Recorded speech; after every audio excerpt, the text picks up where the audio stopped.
నమస్తే అండి. మరి ఈరోజు వల్లభనేని వంశీ గారితో ములాఖాత్ అయిన తర్వాత జగన్మోహన్ రెడ్డి గారు ప్రెస్ మీట్ పెట్టి మాట్లాడుతూ వైసీపీ క్యాడర్ని కానీ వంశీని ఎవరైతే ఉన్నారో వల్లభనేని వంశీని పట్టాభి అనరాని మాటలు అన్నారు. దానివల్లే ప్రతీకార చర్యగా దాడి చేయడం జరిగింది.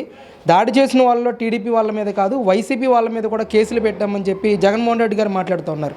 అసలు గన్నవరానికి సంబంధించిన మహిళగా వాస్తవం ఏంటి? అసలు ఏం జరిగింది గన్నవరంలో గతంలో? 2023 ఫిబ్రవరి 20న తెలుగుదేశం పార్టీ ఆఫీసు మీద జరిగిన దాడి ఘటనలో నేను ఉన్నానండి.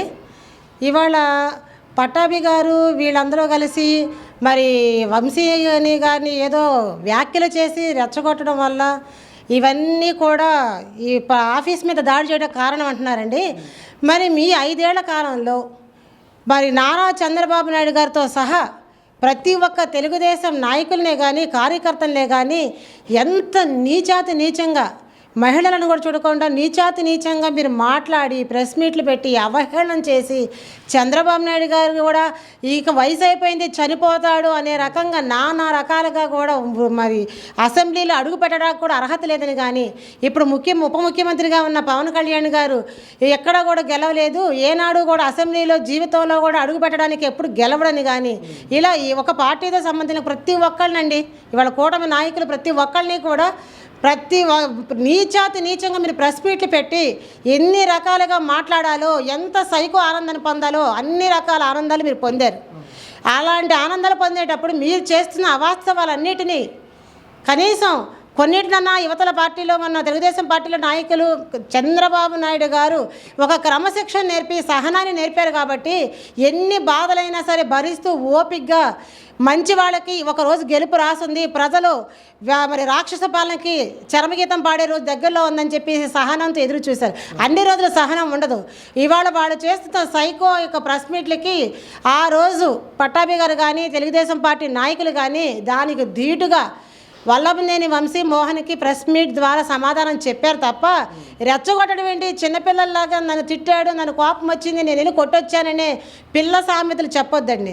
ఇవాళ ఆ రోజు నీచంగా మరి నందమూరి తారక రామారావు గారి కుమార్తె నారా భువనేశ్వరి గారినండి సాక్షాత్తు మరి నారా చంద్రబాబు నాయుడు గారి సతీమణి గారిని ఆయనకి రాజకీయ భవిష్యత్తులో భిక్ష పెట్టి ఆవిడ కన్న తల్లిలా చూసి మీకు ఎమ్మెల్యే పదవి కూడా తెలుగుదేశం పార్టీ వాళ్ళే గెలిపించి తెలుగుదేశం పార్టీలోనే నువ్వు శాసనసభ సభ్యుడిగా గెలిచి కూడా ఆ మహాతల్లిని శాసన మండలి సాక్షిగా అసెంబ్లీ సాక్షిగా ఆవిడ యొక్క క్యారెక్టర్ అసోసియేషన్ చేసి ఎంతటి నీచంగా నువ్వు మాట్లాడావు, ఎంతటి నీచంగా నువ్వు అవమానిస్తే ఏనాడు వెన్ను విరికి మీద పడినా కన్నీరు పెట్టిన నారా చంద్రబాబు నాయుడు గారి కంట బోరమని విలపించి రాష్ట్రం యావత్తూ కూడా అది ఈ పార్టీ ఆ పార్టీ అని లేకుండా అన్న నందమూరి తారక రామారావు గారి కుమార్తెను కూడా ఈ వెధవలు రాక్షసుని వదిలిపెట్టకుండా మరి మహాతల్లిని కూడా ఇవాళ అసెంబ్లీలో అంత నీచంగా అవమానించి తిట్టడం, నారా చంద్రబాబు నాయుడు గారి సతీమణిని మరి అంత హీనంగా మాట్లాడి బోరును విలపించి ఇలాంటి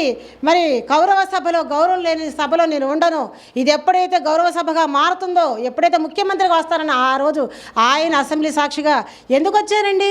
మీలాంటి వెధవలు ఎన్ని రకాల భయంకరంగా తెలుగుదేశం పార్టీ మహిళల్ని నాయకుల్ని నీచంగా ప్రవర్తించారు. నన్ను వంశీని రెచ్చగొడితే ఆ రోజు దాడికి వెళ్ళారన్న పిల్ల ఏదంటా చూడండి, అసత్య మాటలు కల్లిబొల్లి మాటలు అబద్ధాలు మాత్రం కాదండి. అది ప్రతీది కూడా వాళ్ళు పకడ్బందీగా కావాలని చెప్పే తెలుగుదేశం పార్టీ. ఎందుకంటే నేను ఇంకో విషయం చెప్తున్నానండి, గౌరవనీయులు కీర్తిశేషులు బచ్చుల అర్జునుడు గారు మరి గుండెపోటు వచ్చి ఐసీలో మృత్యుతో పోరాడుతున్నారు. ఆయన ప్రాణాలని ఉంటాయో ఏమవుతుందో అని చెప్పేసి టీడీపీలు మరి గన్నవరం నియోజక ప్రజలందరూ కూడా ఆందోళనలో హాస్పిటల్ చుట్టూ తిరుగుతూ ఇంత బాధలు అనుభవిస్తున్నప్పుడు నీవు నిజంగా సంస్కారవంతుడైతే వంశీ ఆ క్షణం ఒక నియోజకవర్గ ఇన్ఛార్జ్ ఆ స్థితిలో ఉంటే ఎవరైనా పార్టీ ఆఫీస్ మీద దాడికి వస్తారా?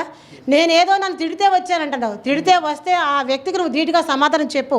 కానీ కన్న తల్లి లాంటి నువ్వు పార్టీ ఆఫీస్ మీదకి నువ్వు దాడి చేయడం ఎంతవరకు సబబు? నువ్వు కారణం చెప్పేటప్పుడు కూడా నువ్వు ఒక మాజీ సీఎంగా ఉన్న వ్యక్తివి వాళ్ళు పరామర్శించడానికి వెళ్ళి నువ్వు చెప్పే ప్రెస్ మీట్ కూడా ఒక బుక్లెట్ పెట్టి ఎవరో రాసిచ్చింది నువ్వు చదువుతున్నావంటే అది ఎంత సిగ్గు చేయటో. వాళ్ళు ఏం రాసిచ్చారో కనీసం నేను చదివే దాంట్లో నిజముందా లేదా, ఇది మాట్లాడడం కరెక్టా కాదా, నిజంగా అక్కడ జరిగిందా లేదని అదన్నా ఒకసారి పరిశీలన చేసి ఆ బుక్లెట్లు చదివితే బాగుంటుంది. అంటే వైసీపీ పార్టీ ఆఫీస్ మీద కూడా దాడికి ప్రయత్నించారు టీడీపీ కార్యకర్తల నాయకులు, అలాగే సిఐ మీద కూడా దాడి చేశారు అని చెప్పేసి జగన్మోహన్ రెడ్డి గారు ప్రధానంగా చేస్తున్న ఆరోపణ. ఇది ఎంతవరకు నిజం అంటారు? ఏమండి, బీసీ నాయకుడు దొంతు చిన్న గారు ఆయన మీద మరి ఇంటి మీదకి దాడికి వెళ్ళారు.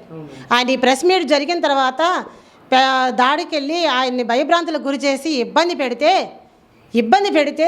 పెడితే ఆయన ఏం చేశారంటే పార్టీ కార్యకర్తలు అప్పుడు మరి నా నియోజకవర్గ స్థాయి నాయకుల్ని కలుపుకొని ఈరోజు ఇదైంది, రేపు పొద్దున ఒంటరిగా మరి ఇబ్బంది అవుతుంది, మరి చట్టపరంగా మనం వెళ్ళి ఇలాగా నాకు బెదిరింపులు ఇంటి మీదకి రావటాలు ఇలా జరుగుతున్నాయని చెప్పేసి ఆయన పోలీస్ స్టేషన్కి వెళ్ళి కంప్లైంట్ ఇవ్వడం కోసం ఒక పోలీస్ స్టేషన్కి వెళ్ళడం జరిగింది.